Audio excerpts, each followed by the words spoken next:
कैसे हो। एक बार फिर से हाजिर हूँ मैं आप लोगों के सामने सोशल का एक न्यू एपिसोड लेकर। So let's get start. पहली न्यूज निकल के आ रही है अमेरिका की तरफ से। जैसा कि आप सभी लोगों को पता है कि चाइना, पाकिस्तान, श्रीलंका और ना जाने कितने देशों में कम हो रहा है और अब अमेरिका की बारी आ चुकी है। अमेरिका में भी तेजी से इन्फ्लेशन घट रहा है। अगली न्यूज निकल के आती है यूके की तरफ से। जैसा कि मैंने बताया था कि यूके में किस तरीके से इन्फ्लेशन बढ़ रहा है, 13% इन्फ्लेशन जा चुका है। अगली न्यूज निकल के आती है पाकिस्तान की तरफ से। जैसा कि मैंने बात की थी कि किस तरह से पाकिस्तान में कितनी भारी मात्रा में बाढ़ आ रही है और इसकी वजह से बहुत सारी प्रॉब्लम्स हो रही हैं पाकिस्तान में। निकल के आती है ताइवान की तरफ से, जहां पर एक और यूएस की लॉ मेकर ताइवान पहुंच गई हैं और ये सिलसिला काफी दिनों से लगातार चल रहा है। न्यूज में बात करेंगे हम आर्टिफिशियल स्वीटनिंग और इससे कितनी सारी डिजीज हो रही हैं। One of the example is diabetes. अगली न्यूज निकल के आती है नेपाल की तरफ से। यहाँ पर नेपाल के प्रेसिडेंट और नेपाल के गवर्नमेंट के बीच कॉन्फ्लिक्ट खड़ा हो चुका है एक लॉ को लेकर। और लॉ ये है कि नेपाल का कोई भी आदमी फॉरेनर से शादी कर सकता है। गवर्नमेंट का मानना है कर सकता है और प्रेसिडेंट का मानना है नहीं। अगली न्यूज में सिर्फ इन्फ्लेशन की। जी हाँ, कंपनीज ने ये स्टार्ट कर दिया है। एक्चुअली में होता क्या है मार्केट्स में कि हम सोचते हैं कि हमें एक चीज सेम रेट से सालों से मिल रही है, लेकिन हम ये चेक करना भूल जाते हैं कहीं उसकी क्वांटिटी कम तो नहीं है। जी हाँ, यही है सिर्फ इन्फ्लेशन।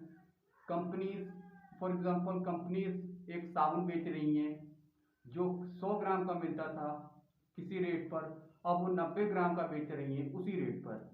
इससे कंपनीज का तो फायदा हो रहा है लेकिन लोगों का नहीं। इसमें बात करेंगे यूरोप की एनर्जी क्राइसिस को लेकर। जैसे कि आप सभी को पता है कि रसिया से यूरोप में ज़्यादातर एनर्जी जाती थी, लेकिन अब दोनों के बीच कॉन्फ्लिक्ट खड़ा हो चुका है। यूरोप यूक्रेन की तरफ है और रसिया के अगेंस्ट है, इसीलिए रसिया गैस और भी एनर्जी के मटेरियल सपोर्ट नहीं कर रहा है यूरोप को। और इसीलिए वहाँ की गवर्नमेंट ने ये फैसला किया है कि हम कम से कम एनर्जी को यूज़ करेंगे और इसीलिए उन्होंने स्ट्रीट लाइट बंद करना शुरू कर दिया। चल जाती है इंडिया और पाकिस्तान की तरफ से, जहां पर इंडिया के एक सोल्जर ने ब्रह्मोस मिसाइल को गलती से मिस फायर कर दिया। वो पाकिस्तान में जाके गिरी।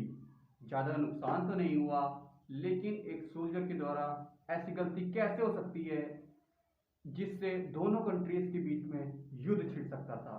चल के आती है जापान की तरफ से। अब ताइवान के बाद जापान ने भी अपना डिफेंस बजट बढ़ाना स्टार्ट कर दिया है, चाइना के लिए, नॉर्थ कोरिया के लिए और उनके सभी दुश्मनों के लिए।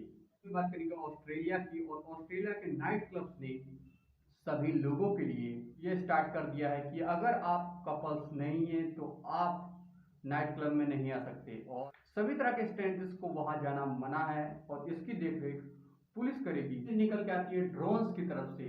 जी हाँ, सभी कंट्रीज ने अपनी मिलिट्री डिफेंस के लिए अब ड्रोन्स का यूज करना स्टार्ट किया है। आप लोगों को पता ही होगा कि चाइना और ताइवान के बीच कई बार ये ड्रोन सिस्टम हो चुका है और इवन पूरे वर्ल्ड में भी। अगली न्यूज निकल के आती है रसिया की तरफ से, और रसिया ने अपनी मिलिट्री को और भी बढ़ाने का, फैलाने का इरादा पक्का कर लिया है। अभी मैंने एक न्यूज में बात की थी स्वीटनर्स की, और इससे रिलेटेड एक न्यूज निकल के आती है ऑस्ट्रेलिया की तरफ से, जहां पर ऑस्ट्रेलिया में डायबिटीज के तेजी से केसेस बढ़ रहे हैं। तो अगली न्यूज निकल के आती है इराक की तरफ से, जहां पर इराक में डिस्ट्रक्शन की वजह से चाइना ने अपना जाल बिछाना शुरू कर दिया है। वो इराक को लोन दे रहा है और इस लोन के चक्कर में कहीं इराक फंस न जाए। जापान ने रिपोर्ट कर दिया है घटते फर्टिलिटी रेट को। जी हाँ, जापान में जितने लोग जन्म नहीं ले रहे हैं उससे ज़्यादा मर रहे हैं। अगली न्यूज निकल के आती है फॉर्मर प्रेसिडेंट ऑफ ऑस्ट्रेलिया की तरफ से, जहां पर उन्होंने बताया कि अगर चाइना ताइवान को इन्वेड करता है तो वो डबल फंसेगा। केविन रूड उन आदमियों में से हैं जो चाइना से डायरेक्ट आंखें मिलाने का दम रखते हैं। हमने अभी बात की थी एक नेपाल के लॉ को लेकर, जहां पर मैंने बताया था कि लोग क्या कहता है और कि आप फॉरेनर से शादी कर सकते हैं या नहीं। तो इसी से रिलेटेड एक और न्यूज़ निकल के आती है कि इस सब पूरे मामले को लेकर लोगों के मन में ये डर बैठ चुका है कि कहीं प्रेसिडेंट रिजाइन न कर दें। निकल के आती है जर्मनी से एक रिजॉर्ट से, जहां पर इस रिजॉर्ट ने स्नो को विंटर्स के लिए बचाने की टेक्निक शुरू कर दी है। लॉन्च कर दी है एक ऐसी रॉकेट जो पूरे फॉरेस्ट को स्टडी करेगी और इस बात का ध्यान रखेगी कि पेड़ों को ना काटा जाए, सभी जानवरों को बचाया जाए। और ये एक बहुत ही अच्छी चीज है। आप इसके बारे में क्या सोचते हैं? निकल के आती है अफ्रीकन बीचेस की तरफ से, जहां पर उनके सारे बीचेस के most of the beaches plastic से प्रदूषित हो चुके हैं। इसमें इंडिया ने ये कमिट कर दिया है कि वो 2050 तक पॉल्यूशन फ्री कंट्री बनेंगे। में रसिया के 15 ब्रांचेस ने ये रिपोर्ट किया है उनके पास अब ज्यादा पैसा नहीं बचा है। जैसे कि आप सभी को पता है यूक्रेन में कर रहा है और उसी में सारा पैसा बैंकों का जा रहा है। बैंकों का ये भी कहना है कि ये वर्ल्ड सैंक्शंस की वजह से भी हुआ है। बताया था किस तरह से क्लाइमेट चेंज पूरी दुनिया को परेशान कर रहा है और ज्यादा हीट होने की वजह से न जाने कितने देशों में क्रॉप्स खराब हुई हैं और यहाँ पर फ्रांस में ग्रेप्स की शुरुआत हो चुकी है। स्पेन का रेप लॉ ये कहता है सेक्सुअलिटी के लिए यस मीन्स यस।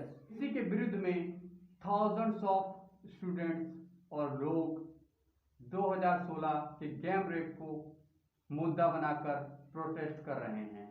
यूक्रेन की तरफ से, जहां पर प्रेसिडेंट ने यह कंफर्म कर दिया है कि उनके हाथों से उनका न्यूक्लियर प्लांट का है। अब क्या ने अपने थाउजेंड्स ऑफ इमरजेंसी वर्कर्स को रसिया में फायर हो रही है उसे रोकने के लिए लगा दिया है। पाकिस्तान ने फ्लड इमरजेंसी डिक्लेयर कर दी है अपने देश में। जैसा आप सभी को पता है 900 से ज्यादा लोगों की जान जा चुकी है, 1300 से ज्यादा लोग इंजर्ड हो चुके हैं। इस इंडियन कंपनीज ने लोगों का बोनस काटना शुरू कर दिया है। क्या की है यूएस की तरफ से, जहां पर यूएस में ऑयल टैंकर्स की वजह से बीचेस खराब हो रहे हैं। एक्चुअली बीचेस के ऑयल पाइपलाइन को बिछा रखा है जिससे हालत पद से बदतर हो रही है। यारो बस अभी के लिए इतना ही, मिलेंगे अगले सोशल एपिसोड में।